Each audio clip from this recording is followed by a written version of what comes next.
I'm Craig Timm, and this is ACAMS Live. Thank you to everyone out there joining today, both live and watching the replay. Feel free to say hi in the chat. Let us know where you're tuning in from, and if you've got any questions, put them in there. I don't know that we'll get to all of them today, but I'll stick around afterwards after we're done recording and answer some of them. So I want to set the stage for the discussion today. A couple weeks ago, I was watching CNBC. My son's middle school starts at a super early hour. There's nothing on TV at that time. So I flip on CNBC, which for those of you not in the United States is a business news channel. And they're talking about earnings. And one morning they're talking about Dick's Sporting Goods, which is a major sporting goods chain in this country, hundreds of locations. Their revenues were up, but their earnings were down. And it's odd, right? You know, if you're selling more stuff, you should be making more money, especially if costs are the same. The next day, same thing with Dollar Tree. This time a store with thousands of locations in the United States. Revenue's up, they're selling more, costs are the same, but they're losing money. And the reason was theft. You know, they sometimes call it shrinkage. It's like a nicer term for it, but it's theft. And it's not just theft. It's not run-of-the-mill shopping. It's rampant theft. Organized retail crime.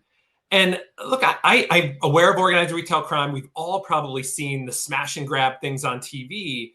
And I've even heard some of the numbers, but it was this that really struck me, that these are major US retailers having a major problem. And so in the US, this is a $45 billion problem. Target stores alone are estimating they'll lose $500 million.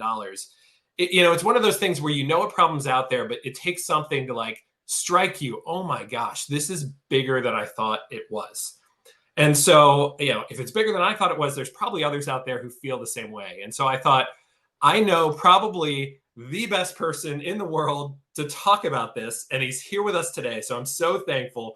Raul Aguilar, Homeland Security Investigations, Deputy Assistant Director for Transnational Organized Crime, one of the world's preeminent experts on organized retail crime.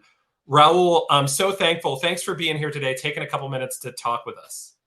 Absolutely. Thank you, Craig. Looking forward to talking about all the great work that HSI is doing on organized retail crime, how we're partnering up with our interagency partners in the private sector, and to give thanks to you and the ACAMS family for helping us put together that guide to educate the financial institutions, to see what else we could be doing to stop this threat from every perspective. So again, looking forward to getting into the questions and let's get into it. That's great. That's great. And we'll put a link to the guide that Raul mentioned. It's a free guide, so available to everyone. We'll throw a link to that in the comments. I'm sure we'll talk about it a bit here too. But let's just start with the basics. First, tell us, what is organized retail crime and who's behind this? So you gave a great intro. I'm going to go ahead and give you the actual definition that we use. So it's the association of two or more persons, individuals engaged in illegally obtaining items of value from either retail establishments, brick and mortar locations, through theft and or fraud as part of a criminal enterprise. So basically, what does that mean? It's transnational organized crime. It's opportunistic. It's systemic theft. It is organized, and unfortunately, it's happening across the United States, and it's affecting all parts of our economy. So that's how we define it. And HSI, because of its vast amounts of authorities, our border search authority, and our ability to pivot for new threat streams, we were very fortunate to have our executive leadership support our pivot. And we actually launched Operation Boiling Point, which we can get into, to talk about how we divided up the pillars and how we can make a bigger impact to really attack this threat, work with our prosecution teams, and bring some people to justice that are committing these heinous acts. That's great. And I definitely want to dig into Boiling Point, and we'll talk about that. Before we do, what are some of the things, as an outsider, and I mean, I've been familiar with this for a while, but I'm sure for many people, it seems odd that something like this could get to be such an enormous problem. So what are some of the factors driving this? What's created the environment that this could become so big? Yeah, so I think the number one driver is that there's money to be made, right? So and because of the profitability of being able to sell these products with anonymity on online platforms or through brick and mortar or through exchange programs with peer-to-peer. I think that's what drove the initial spike. The other part of it is coming out of COVID, a lot of online marketplace shopping behind closed doors, being able to create fraud schemes, understanding your list of your products that you need, being very organized in the organization to know what products to get and exactly which ones bring of high value, understanding the surveillance techniques of these retail industry folks, and these criminals know when to hit what stores, when to hit them, how to get rid of the merchandise, and really that network is driving the profitability. It's driving the fact that they want to make money in a criminal enterprise. So I think those factors have really made the spike go up. And unfortunately, as law enforcement attacks it individually, some of these lone actors that may be operating 2 or 3 or 4 in one city are not being connected to the larger enterprise in another city, right? So I've been extremely vocal in talking about the deconfliction to get the bigger case identified, and really working with the interagency partnerships to see if we can follow that needle thread through the organization. If a part of Miami's got a crew and they're working with Minnesota, or if they're transiting through state by state, how are we going to connect those dots so we can really bring those criminal networks to justice?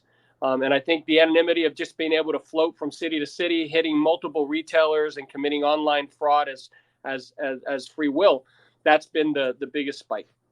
Yeah, well, and so part of what I think you described there is an environment where, at least for a while, it was a relatively low risk, high reward crime, right? You could go in, steal stuff, make a lot of money, and there wasn't a lot of focus on it. You mentioned Operation Boiling Point, so maybe it'd be a good time to talk about that now, because that seems like the way you're trying to raise the risk level, right? Like make this more difficult, make sure there's real teeth for the organizations behind this, to one, put the bad guys in jail, but also disincentivize anybody thinking about doing this from doing it going forward. So tell us a little bit about it. Sure. And before I do, I want to give a lot of credit to the team that I manage and supervise, and my counterparts here in Washington, D.C. at the executive level, from our Office of Public Engagement and our public affairs teams that have done a tremendous job in working with institutions like ACAMS and other private sector folks to get the message out. You talked about me being a world-renowned expert. That's happened by mistake, just by being thrown into it. But let's go back to a little history lesson. HSI has been looking at organized retail crime or its collateral crimes since 2009, when we testified in Congress with 3 other federal agencies. And the threat was real. Obviously, the online marketplaces were not as accessible as they are now, but the theft was happening, and there was money to be made back then, so criminal enterprises were involved. What we did in Operation Boiling Point, going back about 2 years, is we wanted to revamp it and look at our authorities and really figure out where we can attack this threat. And we went just back to the basics, and we believe every criminal network and every criminal act is based on profitability to make money. So we said, let's follow the money. So that's where really the idea came from. The operation name is Boiling Point because we reached a boiling point of just somebody has to do more.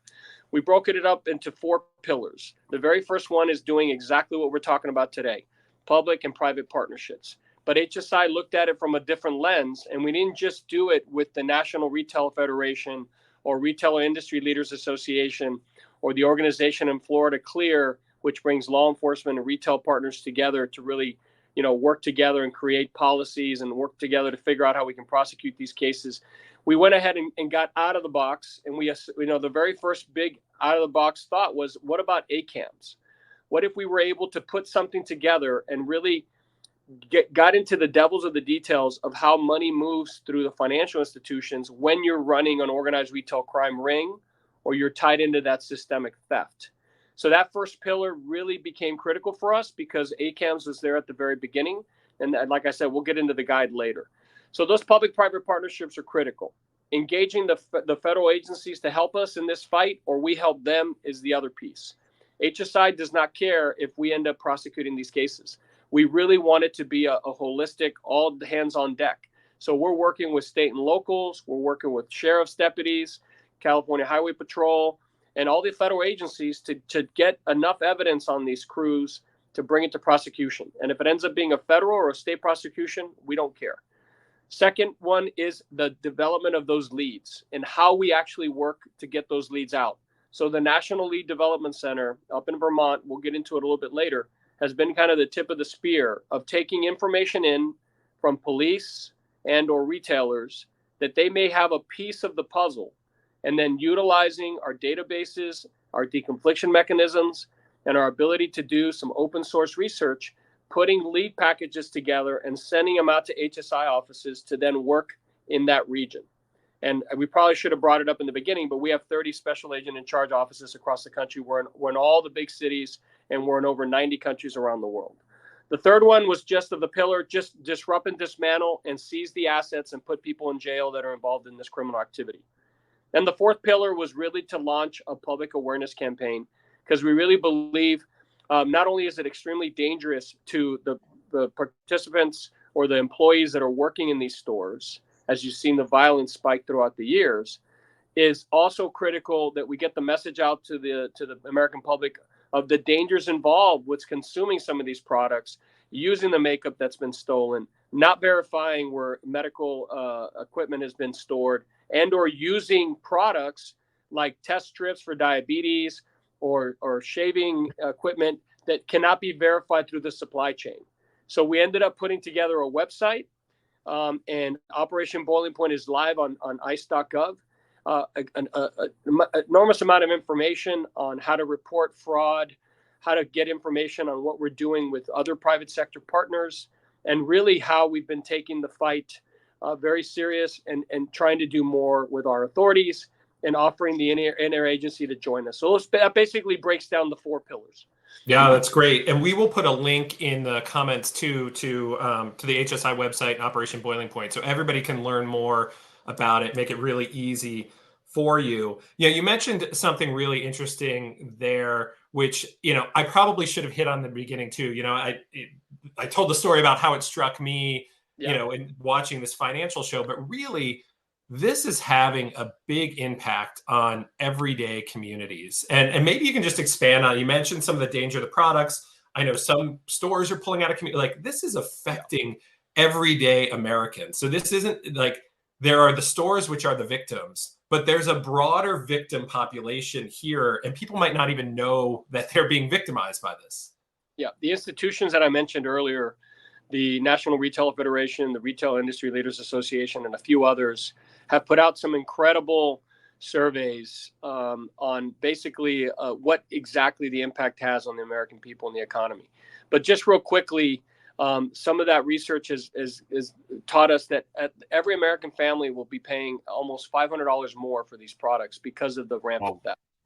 So, and besides that, the ability for them to defraud other collateral crimes that are associated with these networks. So, for example, EBT fraud in California, a way to give financial help to some of the patrons in California. The fraud that's around the EBT fraud schemes, the skimmers, the credit card fraud, the gift card fraud industry is being impacted. So really, it has an impact across the board. And I think that's why HSI, in sitting with our 400 authorities, understanding where we can either attack the threat stream of South American theft groups coming in to the United States from particular countries in Latin America, or if it's crews operating from state to state that are impacting a particular company, what can we do to help educate the public, and how can we work with our interagency partners to really stop the threat? So again, the American people are being affected. It's dangerous also for the patrons that are in those stores, and we already talked about how dangerous it is for the employees that are working in those stores. I go across the country speaking about it. We have children. It's really sad that you could have your child working at one of these places, or a family member, and get hurt working at a store. Yeah, it really is amazing, and it's something that for those in the U.S., and I don't know if this is true outside the U.S. You can let us know in the chats for those watching.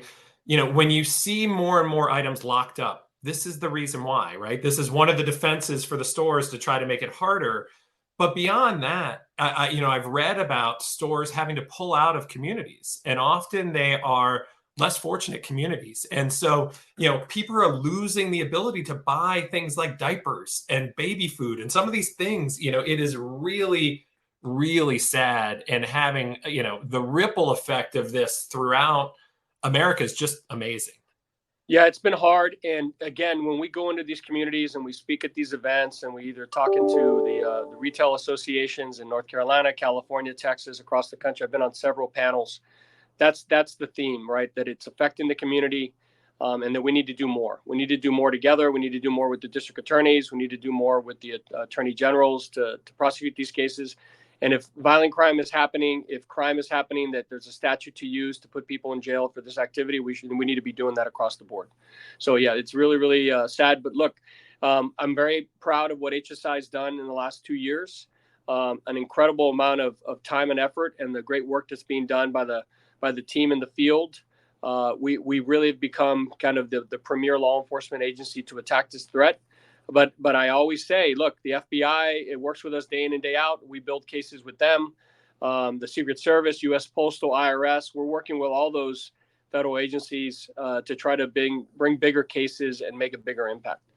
Yeah, and I've seen that from the outside, not just this, but in other cases where, U.S. law enforcement really is one team more often than not. And it is that work you guys do together, joint investigations where, we're really at our best as a country. And so I salute you for the work you've done, across agencies here, because it really is a team effort with the same goals.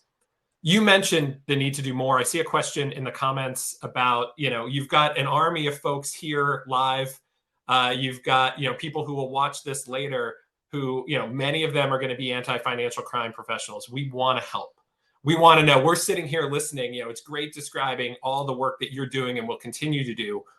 You mentioned the guide. You mentioned the center in Vermont.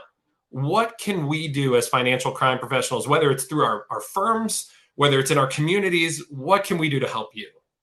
Yeah, so number one thing is, obviously go to the website, read about Operation Boiling Point, about all the resources that are available. We took a very strategic approach to looking at that launch. It was on the heels of the COVID response when we saw an uptick in COVID-related fraud and or fake masks or medicines under the IPR Center, which goes back to 2020. And that operation was Operation Boiling Point, came off a stolen promise. So it's important for people to go to the website, read about what we're doing and how those illicit economies operate. Now, personally, in the banks and how they operate day to day, that guide should be the first thing that they read. The typologies, the red flags, understanding suspicious activity reporting from the inside out of what ORC looks like, similar to what we would be writing on drugs and human trafficking. That was the concept behind the guide. And it breaks down really in detail 2 big cases that we worked with the interagency. And then if additional training is required, if an institution would want a deeper dive, again, through the website, you can ask for engagement. We have our national engagement team under Cornerstone, another initiative that is the direct engagement to the banks. So Operation Cornerstone or the strategic initiative can be signed up by anybody in the banking institution. You get the monthly reports on whatever the theme is that month. We've done organized retail crime.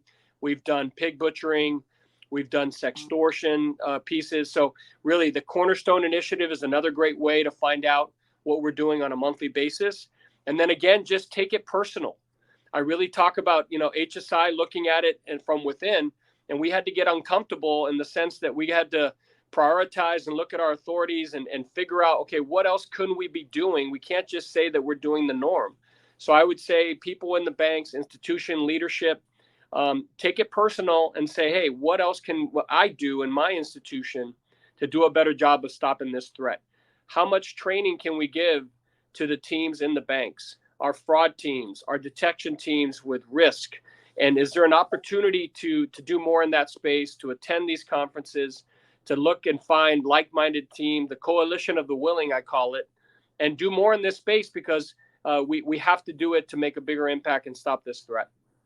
Yeah, I love the take it personal, right? Because this is, I think the stereotype of financial crime is that it's victimless. But I think you've done a great job laying out today how it's not victimless. There are a lot of victims, and they are coming after all of us, right? This is affecting all of us, whether it's the price of our goods, the safety of our friends and family who work in these stores, our less privileged communities being able to have access to basic items. This is an attack on us. And so I love, bringing that bring that passion to it, because so much of the time that's what it takes. All it takes is a couple people with passion to really make a difference. And I think you are a great example of that here today. So I thank you. Cornerstone. So we're on LinkedIn right now. Cornerstone has a LinkedIn page. So go follow that, make it really easy for you. You'll get it right in your daily feed. And then also sign up for the emails and all of that too. But you can make it really easy while you're on LinkedIn. Search for Cornerstone, go follow them. Raul will also be at ACAMS Las Vegas next week, leading a session on public-private partnership. I imagine this work will come up. It's great work. I'm sure he'd love to come say hi. And if you're doing stuff in your institution about this, I'm sure he'd love to hear it and be able to share that with what the other banks that he's talking to. And so, look, Raul, I'm so thankful for you being here today. All the work you do, all of your colleagues at HSI. I know you are, the representative here today, but there are hundreds, if not thousands of people behind you, thousands throughout HSI, but probably hundreds just on organized retail crime that are doing this work every day. So, on behalf of ACAMS, we thank you. We thank them for all that you do. Yeah, I'm glad that you brought that up. The men and women of these institutions, these retailers, their investigative teams, their fraud teams, their ORC surveillance teams, all these folks, this is their life's work. And they do an incredible job of understanding the threat, sharing that with law enforcement, sometimes with a lot of waiting, because these cases take a long time to prosecute. So part of my engagement has been to help them get an answer faster, giving them information as fast as we could in a case, so we can make sure that there's that loop of feedback, just like we have with the financial institutions when we're kind of giving you information and you report on SARS.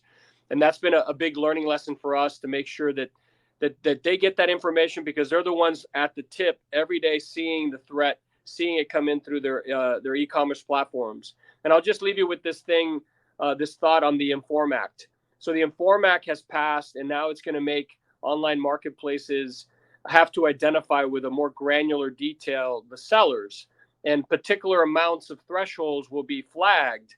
So I think cyber-enabled crime, our initiatives as how we deconflict that, who's looking at what players online, how we do our deconfliction through our centers of excellence in DC, either through the IOC2 platform or our C3 initiative, which is our cyber division, or any of the other interagency partners that have cyber platforms. That's what's going to make a difference.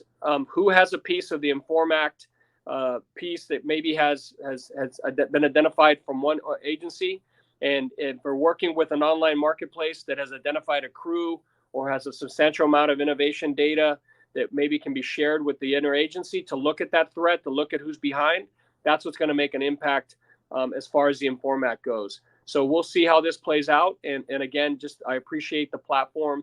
Like I said, a lot of men and women behind HSI working these cases day in and day out with the public and private partnerships that we've established.